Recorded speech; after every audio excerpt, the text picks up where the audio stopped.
Hello， 大家好，我是幸福的眼泪，今天来做小伙伴们想要的茉莉花酥饼。茉莉花的香气清新迷人，总能让人陶醉。将这种天然香气融入到酥饼中，满满的清新淡雅的花香弥漫在口中，相信每一个吃到的人都会感到治愈和幸福。可以先提前一天把酥饼的内馅做好，把淡奶油、牛奶、奶油、奶酪、糖还有茉莉干花放在一起熬煮一下，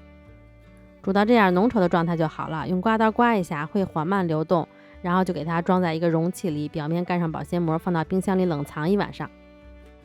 脱皮绿豆提前浸泡1晚，泡发以后把水倒掉，然后我是放在一个可以沥水的盆里蒸，这样蒸完比较干，可能就不需要再炒馅了。放到蒸锅里中大火蒸20到30分钟左右，蒸完以后一碾就碎，说明就蒸熟了。然后把绿豆打成粉，再把奶酱放在一起拌匀，拌好以后看一下这个状态，如果太湿的话可以再放到炒锅里去炒一炒，如果太干的话就可以再适当的加一些牛奶或者淡奶油，然后再尝一尝这个甜度，因为这个糖量我是觉得不太甜，如果觉得不够甜的话就再加点糖。内馅不能太湿，内馅太湿烤完会挥发一些水分，最后会影响整体造型，这个就是我最开始做的内馅比较湿，造型不是很好。内馅做完以后就可以开始准备做酥皮了，把酥皮的材料放在一起搅拌均匀，然后给它反复的搓揉一下，揉成一个光滑的面团。揉完以后直接给它平均分成2份，盖上保鲜膜松弛40分钟。水油皮做好以后再做油酥，把低筋面粉和猪油放在一起混合搅拌均匀，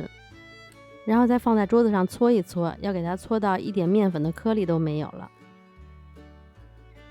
搓好以后直接给它切出2个8克的小油酥，把这2个油酥分别加抹茶粉揉匀，就是给它们揉成深色一点的和浅色一点的，这样做出来有点渐变的效果。如果觉得麻烦，也可以直接用一个16克的油酥加抹茶粉揉匀，然后再把这3个油酥都平均分成2份，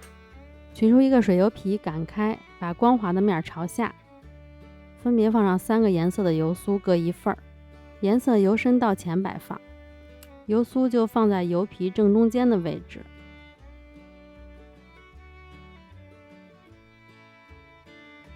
然后给它包起来，把封口捏紧，两边的封口捏完以后可以往里折。2个面团都包好油酥以后盖上，松弛15分钟再擀开。擀开的时候动作一定要轻柔，轻轻的擀，力道尽量保持一致，尽量给它擀得薄厚均匀。我现在就是在这方面做的特别不好，眼睛看着感觉是均匀了，但是烤完以后那个层次一看就感觉不是很均匀。为了想做出一个非常完美的均匀的酥饼，我做了很多遍，但是结果还是不太理想，真的我都崩溃了。擀到差不多20厘米左右的长度，厚度0.5厘米，不需要擀特别的薄，擀太薄的话就容易混酥了。然后还是光滑的面朝下，再给它整理一下，尽量给它整理成一个长方形，再从左到右或者从右到左给它卷起来。也是2个都擀好以后盖上保鲜膜松弛15分钟。我认为做这种酥饼松弛是很重要的，我第一次做的时候中间没有松弛，最后烤完以后就是这个鬼样子的，天灵盖打开了。因为如果不松弛的话，面筋过于紧绷了，烤的时候就很容易爆开。松弛过后再慢慢的给它擀开，可以先这样用擀面杖压一压，然后再轻轻的擀开。因为这个比较长，擀到中间的时候可以把它稍微提起一点点，再顺势慢慢的往下擀开。最后也是不需要擀太薄，差不多0.4厘米的厚度就行了。顶部这块可以切也可以不切，切了会稍微好看一点，然后从上到下给它卷起来。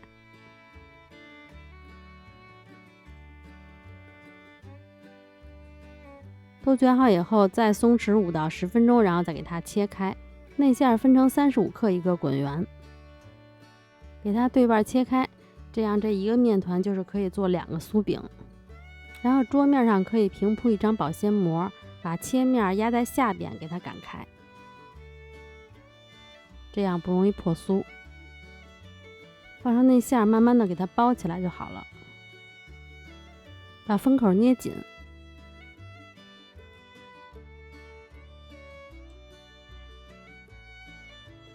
然后稍微整理一下，给它整理成圆形，再轻轻按压，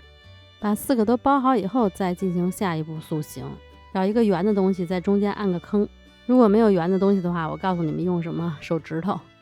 然后再用刮板给它平均画上5个印儿，再用这个戚风蛋糕的脱模刀给它压出痕迹。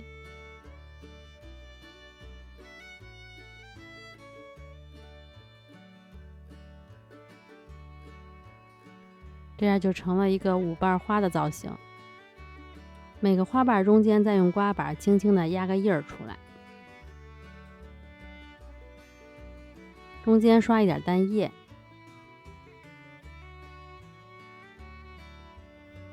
放上一些干桂花当花心儿。如果做的量少的话，那整形完以后再松弛个15分钟，再放到烤箱里烤。如果做的多就不需要松弛了，因为从你第一个到最后一个就已经有松弛的时间了。我是放到烤箱的下层，用上下火160度烤了30分钟，出炉啦！我有一个血泪史的教训要分享给大家，做这个东西一定要买好的抹茶粉，不好的抹茶粉真的毁一切。酥脆的外皮里散发着淡淡的花香，在寒冷的冬季仿佛带着一丝春风。这是一块充满自然韵味的酥饼，如果你喜欢的话也试试看吧。那今天就到这里啦，如果大家喜欢我的视频就帮我点个赞吧，我们下个视频再见啦，拜拜。